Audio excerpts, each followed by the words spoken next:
ஆண்டவராகிய இயேசு கிறிஸ்து என்ன சொல்றாரு? காலம் நிறைவேறிற்று. அதாவது அவர் ஊழியம் செய்ய ஆரம்பிச்சிட்டார். எத்தனை வருஷம்? 3 வருஷம் ஊழியம் செஞ்சார். சோ காலம் நிறைவேற்று, நான் எல்லாம் செஞ்சு முடிச்சுட்டேன். என்ன நிறைவேற போகுது? எல்லாருடைய பாபத்துக்காகவும் சாபத்தையும் சுமந்து கொண்டு நான் சிலுவையில அறையப்பட்டு ரத்தம் சிந்தி நான் மரிக்க போறேன். ஒவ்வொருத்தரோட பாவத்தையும் நான் சுமந்து கொண்டு என்னுடைய பிள்ளைகளாக, என்னை விசுவாசிக்கிற எல்லோரும் என்னுடைய பிள்ளைகளாக, தேவனுடைய பிள்ளைகளாக மாறும்படி அந்த ரட்சிப்பை நான் கொடுக்க போறேன்.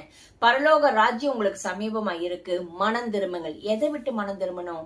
ஆண்டவராக இயேசு கிறிஸ்துவ ஜீவனுள்ள தேவன் என்று ஏற்றுக்கொள்ள விடாதபடிக்கு வைராகியமா இருக்கிற அந்த பாபத்திலிருந்தும், வேற வித அந்நிய வழிபாடுலையும் விக்கிரக ஆராதனையிலும் இருக்கிற அந்த ஒரு காரியங்களிலிருந்தும், தேவையில்லாத பாபத்திலிருந்தும், அடிமைத்தனத்திலிருந்தும், உலகத்திலிருந்தும், மாயிலிருந்தும், இச்சையிலிருந்தும் நம்ம விடுதலையாகி பாவத்துக்கு மறித்து இயேசு கிறிஸ்துவுடன் உயிரோடு எழுந்து நித்திய ஜீவன் அடையும்படி, அந்த நித்திய லோகத்துக்கு போகிறதுக்கான அந்த மார்க்கத்துல நம்ம நடக்கும்படி இயேசு கிறிஸ்துவ சொந்த ரட்சகராக ஏற்றுக்கொண்டு அவருடைய பிள்ளையாக, அவரோட சீஷனாக சீஷியாக வாழும்படியாக நம்ம விசுவாசித்து அவருக்குள்ள ரட்சிப்புக்குள்ள பெற்றுக்கொள்ளணும்.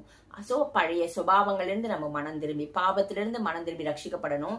ரட்சிக்கப்பட்டதோடு மாத்திரம் இல்ல, என்னவா?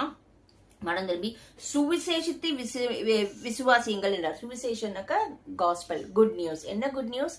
ஆண்டவராக இயேசு கிறிஸ்து பத்தி சொல்ற காரியங்கள் தான் குட் நியூஸ். சோ இதை நம்ம விசுவாசிக்கிறதோடு மாத்திரம் இல்ல, மத்தவங்களுக்கும் நம்ம போய் சொல்றச்சு, அவங்களும் மனம் திரும்பி அவங்களும் ரட்சிக்கப்படுவார்கள். ஆமென்.